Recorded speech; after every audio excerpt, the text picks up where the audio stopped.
ETF index mutual funds నేర్చుకుని stock మార్కెట్లో రాణించాలనుకుంటున్నారా? వెంటనే ఈ నెంబర్కి కాల్ చేయండి.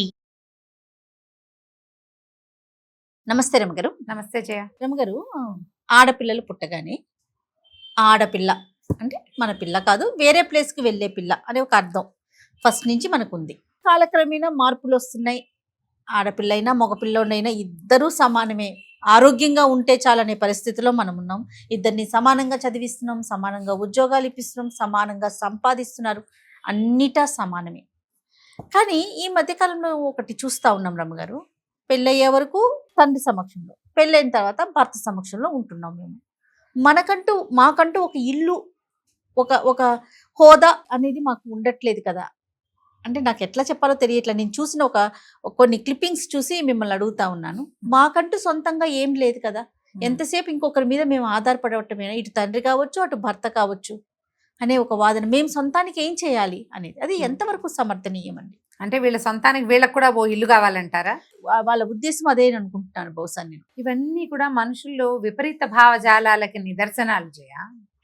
ఇప్పుడు ఆడపిల్ల అంటే దానికి అర్థం అదొక పదం అయితే, ఈడపిల్ల కాదు ఆడపిల్ల అని అర్థం చెప్పారు. అక్కడి పిల్ల అని మీనింగ్ చెప్పుకున్నాం మనం. మగ పిల్లవాడు ఆడపిల్ల అని చెప్తారు.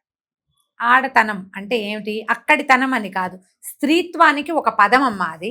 దీనికి ఈడ ఆడ అనే రెండు పదాలు ఉంటే దీన్ని తీసుకుపోయి ఆడలో కలిపారు, కలిపి చెప్పారే గాని మీరు ఇక్కడికి చెందని వాళ్ళు అక్కడికి చెందిన వాళ్ళు అన్న భావాలు కాదు. ఎక్కడ చెందిన వాళ్ళైనా సరే స్త్రీ లేందే జననం లేదు, అంతే కదా. ఇక్కడ ఒక స్త్రీ వల్ల కలిగిన స్త్రీ శిశువు ఇంకో చోట ఇంకొక సంతానానికి కారణం అవుతుంది. ఆడవాళ్లతోటే ప్రపంచం ముడిపడి ఉంది. ఇప్పుడు ఇందులో ఆడాళ్లతోటే ఉందంటే మగవాడు లేడంటే ఉన్నాడు. మగ ఆడ ఇద్దరితోటే కదా ఉన్నది. ఇప్పుడు ఇది నా ఇల్లు కాదు, నాన్నిల్లు నాన్నది, భర్తిల్లు భర్తది, నాకేది ఇల్లు, ఇదే నీ పాయింట్. అంటే నాన్నిల్లుని నువ్వు సొంతం చేసుకోవా? నాన్న నీవాడైతే నాన్నిల్లు నీది కాదా? ఒకటి, నాన్నవన్నీ నీవే, నాన్న ఆస్తి నీది, నాన్న ఇచ్చిన జీవితమే నీది. ఇప్పుడు నాన్నది నీదే కదా, అక్కడ ఉన్న నాళ్ళు అది నీదే. నువ్వు భర్త ఇంటికి వచ్చావు, భర్తని ఎందుకు ఇచ్చారమ్మా? ఊరికే 4 రోజులు వాళ్ళ ఇంట్లో ఉండి వాళ్ళ పిల్లలు కానీ మన ఇంటికి వచ్చేయమనే కాదు కదా. అతనితోటి శాశ్వతంగా జీవిత పర్యంతం చివరి వరకు అతనితోటి ఉండమని పెళ్లి చేశారు. అతన్ని ఓన్ చేసుకుంటే భర్తిల్లే నీ ఇల్లు అవుతుంది. మామూలుగా మనకి మాటల్లో చెప్పుకుంటాం అదే, అత్తగారిల్లు అమ్మగారిల్లు అంటామా, నాన్నిల్లు భర్తిల్లు అంటారామా లోక సహజంగా.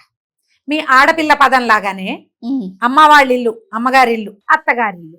ఏంటి మరి మావగారిల్లు అనలేదు, నాన్నగారిల్లు అంటలేదు అనము. చిన్న బుడ్డాన్ని ఇప్పుడు నీ కూతుర్ని ఏమో పండగ సెలవులకు ఊరు వెళ్తావంటే వెళ్తా అంటుంది. ఎక్కడికి వెళ్తా అంటే అమ్మమ్మ గారింటికి అంటుందా, లేకపోతే నానమ్మ వాళ్ళ ఇంటికి అంటుంది. నానమ్మ ఇంటికి వెళ్తారు, అమ్మమ్మ ఇంటికి వెళ్తారు పిల్లలు. తాత వాళ్ళ ఇంటికని ఒకళ్ళు కూడా చెప్పరు. ఎవరైనా చెప్తారమ్మా? మీరు చెప్పారా ఎప్పుడైనా? లేదు. ఇది మనం ఓన్ చేసుకోవటంలోనే ఉంది జయ. ఇప్పుడు నాన్న ఇల్లు ఉన్నది, తర్వాత భర్త ఇల్లు ఉన్నది, అవి వాళ్ళవే మావి కాదు అంటే వాళ్ళు మిమ్మల్ని ఓన్ చేసుకోలేదా? మీరే వాళ్ళని ఓన్ చేసుకోలేకపోతున్నారా? నాన్నకో ఇల్లుండి భర్తకో ఇల్లు, నీకు కూడా ఓ ఇల్లు ఉండాలా? నిజంగా నీ ఇంట్లో నువ్వు ఉంటావు, నీతో ఎవరుంటారు? పోనీ నువ్వే ఓ ఇల్లు కొనుక్కున్నావు అనుకో, ఓ పిల్ల ఇప్పుడు ఉద్యోగస్తులు అయ్యారు, ఇది వరకు లేవు ఉద్యోగాలు వచ్చాయి, ఓ ఇల్లు కొన్నావు, నీ భర్త వచ్చి నీతో ఉంటాడు. కొంత జరగచ్చు, ఇలా అవ్వటానికి అవకాశం ఆడపిల్లలు కొన్న ఇల్లే. అంతేగాని మీరు పెళ్లిళ్ళు చేసుకోకుండా ఇల్లు కొనేసుకోండి, మీ ఇల్లు మీకు ఉంచుకోండి, ఇది నాది, కావాలంటే నువ్వే పో అనొచ్చు మొగుడిని. అందుకోసం నా ఇల్లు అంతేనా? ఇంకేమైనా వేరే పాయింట్ ఉందా?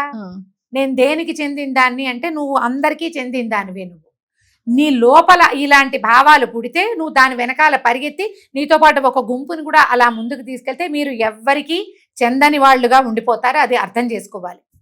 ఇప్పుడు ఇందులో ఆడపిల్లల్ని డిస్కరేజ్ చేయడం, మగపిల్లల్ని ఎంకరేజ్ చేయడం ఏం లేదు జయ. మనం కూడా ఆడపొట్టుకే పుట్టాం, మనకి ఆడపిల్లలు పుడితే అందరి పిల్లలకి ఉంటాయి. ఏదో ఒక దశలో నాదంటూ నాకు లేదు అని మీకు అనిపించవచ్చు. అవతల వాడు ఆ మాట అనేదాకా తేవద్దు, తీసుకురావద్దు. ఎప్పుడైనా ఇంటికి ఇల్లాలంటారు, అంతే కదా. ఇంటి మగాడు పదాలు ఎక్కడైనా విన్నావా మనం? అసలు తెలుగు భాషలోనే లేదు, ఇంటికి ఇల్లాలే ఉంది. అది కదా మన సంస్కృతి. అదే కదా మన సంస్కృతి. మీకు ఓన్గా కావాలంటే మీ కాళ్ళ మీద మీరు నిలబడాలి. ఈ సొంతంగా నాకే ఒక గూడు నేను ఏర్పరచుకుని నా గూట్లో వంట చిలకలాగా నేను ఉండాలని కోరుకుంటే మీకు ఒంటరితనమే ఉంది, ఇంకా జంటతనాలు ఏముంది, జీవితం ఏది, మా సొసైటీ ఏది మీతో? ఇప్పుడు మీరు అన్నట్లుగా ఉద్యోగం చేసుకుంటున్నారు, సరే ఇల్లు వాకిలి సంపాదించుకుంటారు, తర్వాత ఏంటి నెక్స్ట్? తర్వాత ఒంటరితనమా? కాదు కదా, సొసైటీ మన లేదు ఇటు సంసారం తల్లిదండ్రులు ఏది? ఇక్కడ కూడా మళ్ళీ చూడండి, ఇటు తల్లిదండ్రులైనా చూసుకొని వాళ్ళతో పాటు అయినా కలిసి నువ్వు ఉండాలి, ఉండాలి. నీ సంపాదనతో నీ ఇంటితో, ఉమ్. లేదా ఇంకొకరిని వివాహం చేసుకుని అతనితో అయినా ఉండాలి కదా. అబ్బే నాకు అది వద్దు ఇది వద్దు అంటే మీరందరూ ఒంటరిగా ఉంటారంటే మీ అమ్మలు కూడా ఆ పని చేస్తే ఎలా ఉండేది? మనం ఎక్కడి నుంచి మనం వచ్చాము? ఎక్కడి నుంచి వచ్చేవాళ్ళం? మనం ఇంత సొసైటీ వృద్ధి పొందినప్పుడు అమ్మ ఇలాంటి భావాలు ఏదో ఒక దశలో కలుగుతాయి జయ. మగవాళ్ళ దౌష్ట్యము, పోట్లాట కోరుతనము, వాళ్ళ వ్యసనాలు, వాళ్ళ ఇతరత్ర వ్యవహారాల వల్ల ఏదో ఒక దశలో ఇది నా ఇల్లు నువ్వు పో బయటికి అంటారు వాళ్ళు. మగవారు అన్నప్పుడు అప్పుడు మనకేంటే అయ్యో నాకేం లేదే, నేను సొంతంగా నాకు ఒకటి లేదే అలా అనిపిస్తుంది. నా కాళ్ళ మీద నేను నిలబడాలి అలాంటి అనిపిస్తుంది. ఆలోచన వస్తుంది. అనిపిస్తుంది. ఇప్పుడు నీకు ఆల్రెడీ నువ్వు నీ కాళ్ళ మీద నువ్వు ఉంచితే నీ గూడో వాకిలో నీది నువ్వు పెట్టుకోవచ్చు. ఇది అసలు ఆడపిల్లలే రేపొద్దున నేను అసలు భర్త ఇంటికే వెళ్ళను, నా ఇంటికే నేను వెళ్తాను లాంటి విపరీత భావజాలాల్లోకి వెళ్ళడం వల్ల ఏమవుతుందంటే మన దేశం ఆల్రెడీ అమెరికా అవ్వడానికి సిద్ధంగానే ఉంది విడాకులతోటి. ఇప్పుడు ఇంకా ముందుకెళ్తుందమ్మా. ఫారిన్ కంట్రీస్లో 15 వచ్చేసరికి కార్ డ్రైవింగ్ నేర్పిస్తున్నారు జయ, వాళ్ళకి డ్రైవింగ్ వచ్చేస్తుంది. 18 వచ్చేసరికల్లా పిల్లలు ఇళ్లలో నుంచి బయటికి వెళ్ళిపోతారు. వాళ్ళు చదువులు మానేసినా, వాళ్ళకి ఇష్టమైన కెరీర్ తీసుకున్నా తీసుకోపోయినా, ఏం చేసినా ఏం చేయకపోయినా వాళ్ళ మీద పేరెంట్స్ తాలూకు పెత్తనం లేదు. ఆ 10-18 ఏళ్ల లోపల కూడా తల్లిదండ్రులు వీళ్ళని బలవంత పెట్టినా, కొట్టినా, తిట్టినా, ఏదైనా విషయంలో వీళ్ళని బలవంతం చేసినా వెంటనే పోలీస్ కంప్లైంట్లు, పోలీసులు వచ్చి పిల్లల్ని సెపరేట్ చేస్తారు పేరెంట్స్ నుంచి. పిల్లలు వాళ్ళ ఇష్టారాజ్యంగా పెరుగుతారు.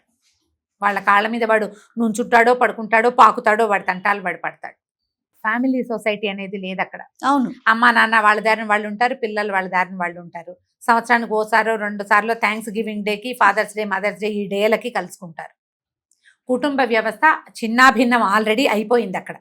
అయిపోయాక ఏమైంది, వాళ్ళందరూ ఒంటరితనాలతోటి డిప్రెషన్స్కి లోనైపోయి రకరకాల మానసిక సమస్యల్లోకి లోనై విపరీతంగా థెరపీలు తీసుకుంటారు ఈ లోన్లీనెస్ కోసం. థెరపిస్టులు ఎక్కువ అక్కడ. ప్రతి వాళ్ళకి థెరపిస్టే. పేరెంట్స్ ఉంటే ఉన్నారని, లేకపోతే లేరని, నాకెవరు లేరు, నేనెవరికి చెప్పాలి, నేనేం చేయాలి, నేను ఒంటరిగా ఉన్నాను, I'm feeling lonely, I'm that this, వీటన్నిటికీ థెరపీలు. మనకి ఇండియాలో ఆ సమస్య చాలా తక్కువ. ఎందుకంటే మనం చివరి దాకా పిల్లల వెన్నంటి ఉంటాం. అప్పుడప్పుడు ఇది సమస్యగా పరిణమిస్తుంది.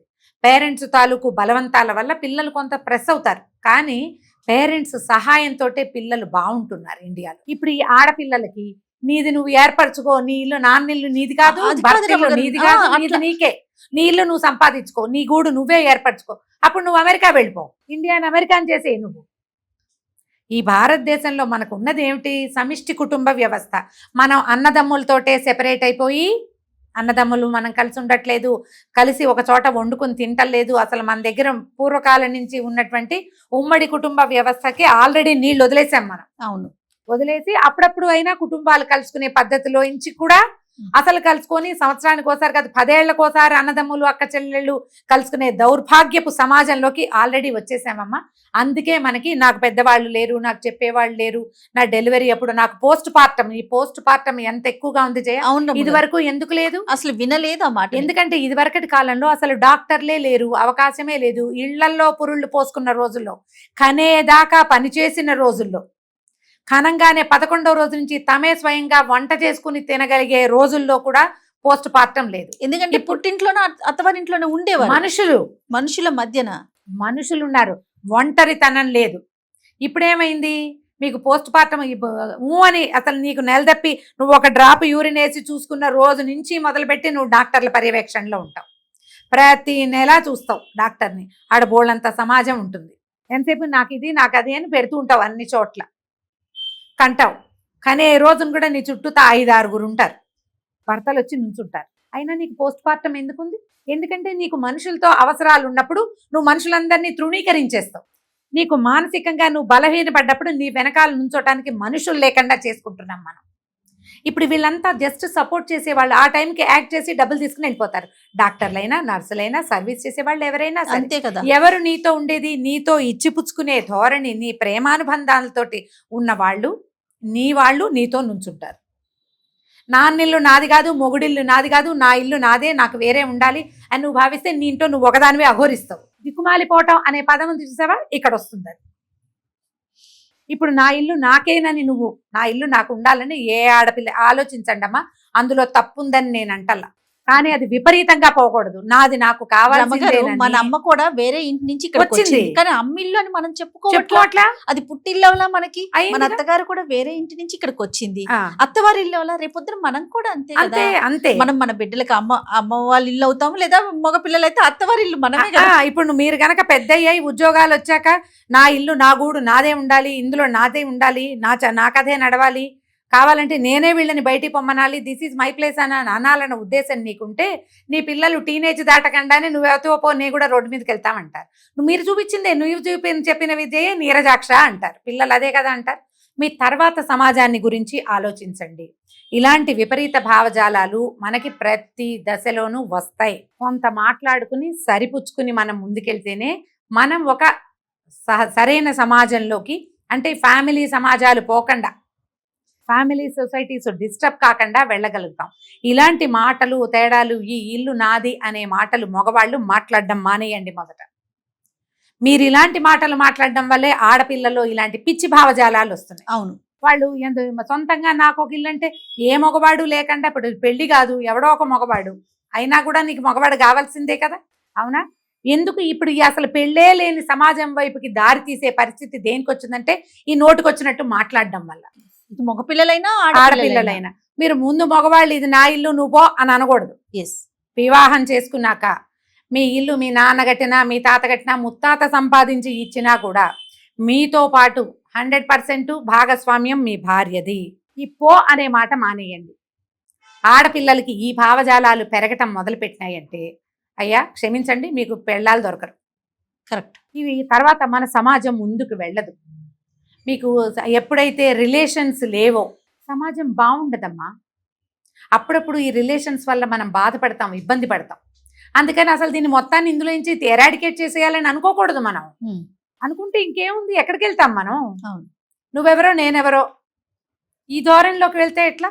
ఆ ధోరణిలోకి మన పిల్లలు ఆడపిల్లలు వెళ్ళకూడదంటే రేపొద్దున పెళ్ళయ్యాక నీ ఇల్లు వేరే లాంటి మాటలు అన్నదమ్ములు కానీ తండ్రులు కానీ మాట్లాడకూడదు. నువ్వు ఆడపిల్లవి అని అనకూడదు. ఆడపిల్లలుగా ఇప్పుడు లేరు, సమాజం అది మారిపోయింది పూర్తిగా. ఆడపిల్లలే, గర్ల్ చైల్డే అమ్మా నాన్నని సపోర్ట్ చేస్తున్న వాళ్ళు లక్షల్లో ఉన్నారు. ఎప్పుడు అది వాళ్ళు సపోర్ట్ చేయని ఆడపిల్లలు ఉన్నారు, సపోర్ట్ చేయని మగపిల్లలు ఉన్నారు. రెండు పక్కల ఉంది కదా సమాజం. నాకు ఒక ప్రత్యేకమైన ఇల్లు కావాలని ఆలోచించకండి అమ్మా. ఇల్లు కాదు, మీ కాళ్ళ మీద మీరు నిలబడాలి, మీకు మీరు ధైర్యం చెప్పుకోవాలి, మీరు చదివిన చదువు సార్థకమయ్యేలాగా చక్కగా సంపాదించుకోండి. మన చుట్టూ ఒక నలుగురు మనుషులను ఉంచుకోండి. ఇది నువ్వు డబ్బిస్తే పనిచేసే వాళ్ళని కాదు, సర్వీస్ కాదు, అది కాదు, స్నేహం కావాలి. మీకు ఇచ్చిపుచ్చుకునే ధోరణితోటి ఉండండి. ఇప్పుడు మీది మీకు కావాలి, మీరు ఇల్లు కొనుక్కుంటా అంటే కొనుక్కోండి. ఆడపిల్లలు పెళ్ళిళ్ళు మానేసి ఇల్లు కొనుక్కుని మీ ఇళ్లలో మీరు ఉండాలనే పిచ్చి ఆలోచనలు చేయబోకండి. దీన్ని ప్రోత్సహించద్దు. ఒకవేళ ఇలాంటిది కనపడితే ఇలా అనిపిస్తుంది మనకి ఒక్కొక్కసారి, నా సొంతంగా నా ఇల్లు ఏర్పడ్డాక నాకు కావాల్సినట్టు నేను చేసుకుంటాను అనిపిస్తుంది. అంటే అవతల వచ్చే బాధ, ఆ ఇబ్బంది వల్ల అట్లా అనిపించవచ్చు. ఇప్పుడు దాన్ని సరి చేసుకోండి. దాన్ని కూర్చుని మాట్లాడుకుని ఏదో ఒక రకంగా ఎవడో సరవనేవాడు మూర్ఖుడు, మిగిలిన వాళ్ళంతా సరవుతారమ్మా. ఎందుకంటే ప్రతి వాళ్ళకి ఆడ మగకి మగ ఆడ కావాలి. మనిద్దరికి మనకి వాళ్ళు అవతల వాడు కావాల్సిందే, వాడికి మనం కావాలి కదా, సర్దుకుంటారు. దీని మీద మాట్లాడుకోవాలి. కానీ తీవ్ర భావజాలాల్లోకి వెళ్ళి సమాజాన్ని రెండో పక్కకి లాగేసే ఐడియాలజీ చెయ్యొద్దు దయచేసి. నమస్తే రమగారు. నమస్తే.